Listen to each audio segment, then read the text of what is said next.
இன்றைக்கி அம்மா உங்களுக்கு ஒரு நல்ல ரெசிபியோடு வந்திருக்கேன். அது என்னென்னா பாரம்பரியமான ஒரு செனை இட்லி. அந்த செனை இட்லி வந்து மாசமாக இருக்க பெண்களை வந்து இதை அவிச்சிக்கிட்டு தான் அப்போம்லாம் பார்க்க போவோம். அந்த செனை இட்லி எப்படி அவிக்கணும் அப்படிங்கிறத இப்போ கிச்சனுக்குள்ளே போய் பார்ப்போம் வாங்க. இப்போ செனை இட்லி அவிக்கிறதுக்காக என்ன பொருளுங்கிறத பார்ப்போம். பாசி பயிறு 1 கப்பு, மண்டை வெல்லம் 1 கப்பு, 1 கப்பு தேங்காய்.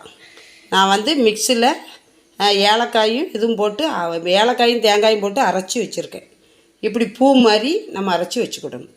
இதுக்கு முந்திரி பருப்பு நமக்கு தேவைக்கு போட்டுக்கலாம், கிஸ்மிஸ் பழம், தேவையான அளவு நெய், தேவையான அளவு கொஞ்சம் உப்பு போட்டுக்கணும். இது வந்து தோசை மாவு எடுத்து வச்சுருக்கேன். தோசை மாவில் தான் நம்ம இதை பூரா பூர்ணம் செஞ்சு வச்சு அவிக்கணும். இப்போ பூர்ணம் செய்ததை எப்படிங்கிறத காட்டுதேன். இந்த பாசிப்பயிரை வந்து குக்கரில் கழுவி வச்சுருக்கேன். குக்கரில் போட்டு 2 விசில் விட்டுட்டு வந்து காட்டுதேன் உங்களுக்கு. இப்போ பாசி பயிர் வந்து குக்கரில் போட்டு 2 விசில் அவிச்சு கொண்டு வந்துட்டேன். இப்போ பூர்ணம் ரெடி பண்ண போகிறேன். இப்போது சட்டி காய வச்சுருக்கேன். இதில் வந்து கொஞ்சோண்டு தண்ணி ஊற்றணும். கொஞ்சம் தண்ணி ஊற்றிக்கணும், ரொம்ப வேண்டாம், தண்ணியாக போயிடும். அதனால் கொஞ்சமாக ஊற்றிருக்கேன். இப்போ மண்டை வெல்லத்தை போட்டு பாகு மாதிரி காய்க்கப்போம். இப்போ நல்ல மண்டை வெல்லம் கரைஞ்சிருச்சு. இப்போ அரைச்சி வச்ச இந்த தேங்காயை போடுதேன். உங்கள்கிட்ட பூ இருந்தால் போட்டுக்கோங்க, பூ இல்லை அப்படின்னா இப்படி கட் பண்ணி தேங்காயை ஏலக்காயும் தேங்காயும் இப்படி மிக்சியில் போட்டு பொடிச்சிக்கிடணும். பூ இருந்தாலும் போட்டுக்கோங்க, அது உங்கள் சௌரியம். இப்போ அது போட்டாச்சு. இப்போ பாசி பயிரை போடுவேன். இப்போ நல்லா அது கிண்டி வரட்டும். இதில் அண்டிப்பருப்பு, முந்திரி பழம்,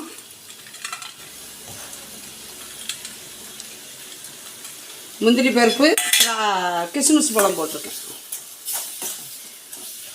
இப்போ பாசி பயிறு பூர்ணம் ரெடி ஆகிக்கிட்டு இருக்கு. இதில் 1 டீஸ்பூன் நெய் போட்டுக்கோங்க, நல்லா டேஸ்ட்டாக இருக்கும். நெய் போட்டு அவ்வளோதான், பூர்ணம் ரெடி ஆயிடுச்சு.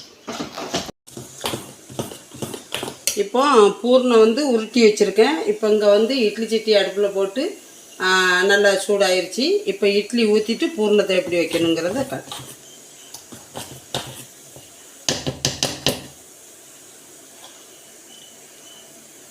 முதல்ல கொஞ்சமாக தான் மாவு விடணும்.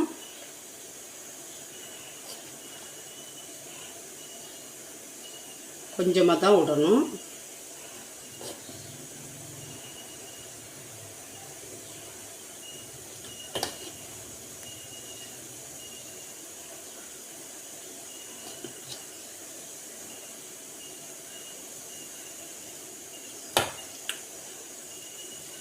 இப்போ பூர்ணத்தை நல்லா உருட்டிக்கிட்டு இப்படி வைக்கிறேன்.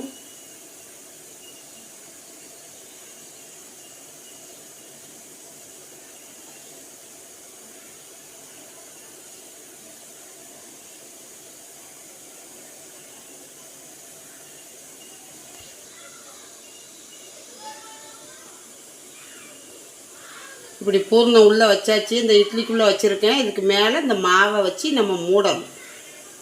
இப்படி மூடி நல்ல மாவு அந்த பூர்ணம் தெரியாமல் இப்படி மூடணும். இதுதான் செனை இட்லி. இப்படி மூடிடணும், நம்ம மாவு வச்சு மூடிடணும்.